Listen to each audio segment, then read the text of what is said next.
आज मैं आपके सामने डिस्कस करूंगी लॉ का next topic, that is limited liability partnership. इसका एक्ट इंडिया में 2008 में आया था। इसकी एब्रीविएशन है LLP। LLP is a combination of following words LL plus P, limited liability plus partnership. इसका मतलब होता है कि liability of the partners are limited. Limited का मतलब कि उनके पर्सनल एसेट फर्म के डेट के लिए लाइबल नहीं है।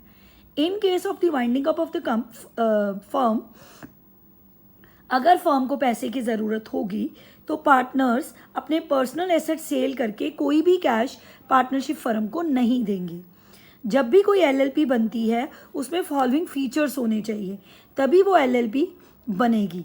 कम से कम 2 बंदे, सेपरेट लीगल एंटिटी होनी चाहिए, जिसका मतलब कि उसकी मैनेजमेंट और ऑनरशिप में। Third one is परपीचुअल succession. इसका मतलब होता है कि फर्म कंटिन्यू रहेगी irrespective of death, insolvency and retirement of partner. यानी कि फर्म बंद नहीं होगी, चाहे किसी पार्टनर की डेथ हो जाए, कोई इंसॉल्वेंट हो जाए, चाहे कोई रिटायर हो जाए। जब भी LLP फर्म बनानी है, इसके लिए कोई भी मिनिमम कैपिटल की कंडीशन नहीं है। LLP को मैनेज 2 बंदे करते हैं, managing director, designated director. Managing director बनने के लिए हमें सारी लीगल फॉर्मेलिटीज़ जो पार्टनरशिप एक्ट की होती हैं वो फुलफिल करनी पड़ती हैं।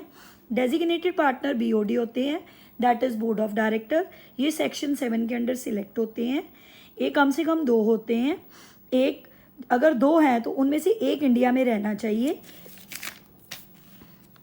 182 डेज इन प्रीवियस ईयर, ये कंडीशन है कि वो प्रीवियस ईयर में कम से कम 182 डेज इंडिया में रहा हो, तभी वो डेजिग्नेटेड पार्टनर बन सकता है। अब rule 9 subsection 1 of LLP act ये बताता है कि कौन सा बंदा डेजिग्नेटेड पार्टनर नहीं बन सकता। फर्स्ट वन, जो पिछले 5 साल से इंसॉल्वेंट हो, जिसने कोई लीगल ऑफेंस करा हो तो कोर्ट ही उसको कन्विक्ट कर देती है, उसको 6 महीने की सज़ा हुई हो या किसी फ्रॉड में इन्वॉल्व हुआ हो, वो डेजिग्नेटेड पार्टनर नहीं बन सकता। अगर किसी पार्टनर ने डेजिग्नेटेड पार्टनर बनना है तो उसे डिपेंड चाहिए, that is designated partner identification number. इसकी प्रोविज़न 266A टू 266G में दी गई हैं। ये सेंट्रल गवर्नमेंट की तरफ से दी गई हैं। ए में है कि सबसे पहले डेजिग्नेटेड नंबर लेने के लिए आपको एप्लीकेशन फॉर्म फिल करना होगा। B कहता है अलॉटमेंट होगी। C कहता है एक से ज़्यादा नहीं मिल सकते। D कहता है अगर जब आपको मिल जाए तो उसके बाद आप कंपनी के रजिस्ट्रार में रजिस्टर करो। E कहता है कि रजिस्ट्रार को बताओ कि you got the DIN number. After that returns में लिखो। अगर आपने ऊपर में से कोई भी ऑब्लिगेशन फुलफिल नहीं की तो सेक्शन G कहता है कि आपको पेनलाइज किया जाएगा, आपको पेनल्टी मिलेगी। After that there will be a following duties which a designated officer have to perform. जैसे फर्स्ट है, उसे सारी चेंजेस जो भी LLP में होंगी रजिस्ट्रार ऑफ कंपनी में रजिस्टर करनी होंगी। अगर किसी पार्टनर का एड्रेस नेम चेंज हुआ होगा तो भी ROC में लिखना होगा। अगर कोई चेंज रजिस्टर्ड ऑफिस में हुआ होगा तभी वो रजिस्ट्रार ऑफ कंपनी में लिखना होगा। सारी कंपनी की returns, accounts, documents designated officer fill करेगा। उसके बाद सॉल्वेंसी रिपोर्ट होती है जो, वो भी डेजिग्नेटेड ऑफिसर साइन करेगा। सारी E-फॉर्म्स के लिए भी डेजिग्नेटेड ऑफिसर ही रिस्पॉन्सिबल होगा। जितनी बुक्स ऑफ अकाउंट्स हैं, जितनी बुक्स ऑफ अकाउंट है LLP के रिगार्डिंग, वो सारी उसको प्रिजर्व करके रखनी होंगी, प्रोटेक्ट करके रखनी होंगी। ये सारी ड्यूटीज़ हैं डेजिग्नेटेड ऑफिसर की। अगर वो कुछ ड्यूटीज़ परफॉर्म करता है तो उसको कुछ राइट्स भी होते हैं। फर्स्ट वन राइट है कि जितने भी एक फर्म के एसेट एंड प्रॉपर्टीज़ हैं उन सब पे उसका राइट है according to capital contribution.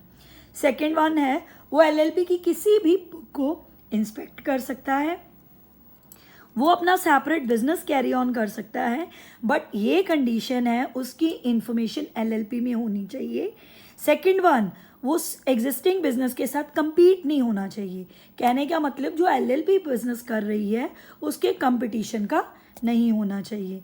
Next, जब वो LLP से रिटायर होके जाता है तो उसको सारी फुल पेमेंट का राइट है। अगर उसकी डेथ हो जाती है तो उसके लीगल हेयर्स लाइबल हैं उसकी पोजीशन के लिए, बट एक कंडीशन है कि सर्वाइविंग पार्टनर अगर डिसीज पार्टनर का शेयर खरीद लेते हैं तो वो उसको उसके लीगल हेयर्स को उसकी पोजीशन नहीं देंगे। After that we will discuss LLP agreement. LLP agreement का मतलब होता है कॉन्ट्रैक्ट जिसका मेन मोटिव है प्रॉफिट कमाना। वैसे तो कोई भी लीगल प्रोविज़न नहीं है कि LLP राइटिंग में हो, बट प्रेफरेबल और एडवाइजेबल होता है कि रिटन एग्रीमेंट हो। रिटन एग्रीमेंट में टैक्स मंत्रा होता है। टैक्स मंत्रा मीन्स कि सारी टैक्स की एप्लीकेशंस, जो टैक्स की कंडीशंस हैं। After that following clauses include हैं इस एग्रीमेंट में। फर्स्ट वन इज़ बिजनेस, किस तरह का बिजनेस होना चाहिए, उसका मेन ऑफिस कहाँ है, वो बिजनेस LLP को गवर्न कौन करेगा, कितना कोई पार्टनर कैपिटल कंट्रीब्यूट करेगा, और किसी भी पार्टनर को कोई इंटरेस्ट ऑन कैपिटल नहीं दिया जाएगा according to capital contribution clause. Profit sharing ratio agreement में लिखी होती है। अगर कोई भी रेशो ना हो तो कैपिटल कंट्रीब्यूशन के अकॉर्डिंगली प्रॉफिट को शेयर किया जाता है। आफ्टर दैट ड्राइंग्स क्लॉज है, इसमें एवरी मंथ कोई पार्टनर LLP फंड से कितना पैसा निकाल सकता है फिक्स्ड अमाउंट बताया होता है।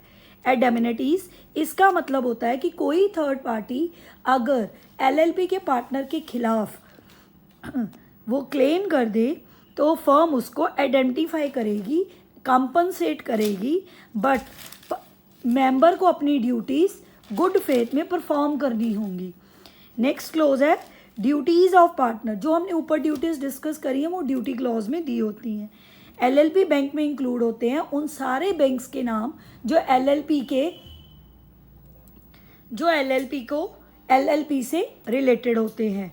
इसके बाद आते हैं अकाउंट्स। स्टैच्यूटरी ऑब्लिगेशन है कि जितने भी अकाउंट्स हैं LLP के एग्रीमेंट के अंडर लिखे होते हैं वो सारे बनाने होते हैं। Termination, in case of the termination, अगर फर्म टर्मिनेट होती है तो जितने भी मेंबर हैं वो अपनी कैपिटल, अपने रिजर्व, अपनी गुडविल के लिए लाइबल हैं। नेक्स्ट, अगर किसी तरह का भी डिस्प्यूट होता है तो उसे फ्रेंडली सॉल्व किया जाता है। अगर फर्म डिसॉल्व होती है तो हर पार्टनर को अपना शेयर मिलता है अकॉर्डिंग टू दिस क्लोज। अगर कोई मेंबर ब्रीच करता है कोई भी कंडीशन को तो उसे एक्सपेल्ड कर दिया जाता है, जिसका मतलब है उसे फर्म से निकाला जाता है। इंश्योरेंस, जितने भी प्रेमिसेस और एसेट्स हैं LLP के, उन कितने के इंश्योर्ड करने हैं, कितना प्रीमियम है, वो सब इंश्योरेंस क्लॉज में दिया गया होता है। नेक्स्ट, हॉलीडे क्लॉज, हर पार्टनर एंटाइटल है किसी न किसी हॉलीडे के लिए, जैसे फॉर एग्जांपल वीमेन मैटरनिटी के लिए और मेल कैटेगरी पैटर्निटी लीव के लिए। Next, confidentiality. इसका मतलब होता है कि जो भी इंफॉर्मेशन है LLP के रिगार्डिंग वो सब डिस्क्लोज किसी को नहीं करनी। इवन पार्टनर फर्म को छोड़ भी दे, अकॉर्डिंग टू दिस क्लोज वो किसी को भी ये इंफॉर्मेशन नहीं डिस्क्लोज कर सकता, उसको कंसील करके रखने होते हैं। This is one of the important topic that is LLP। Thank you very much.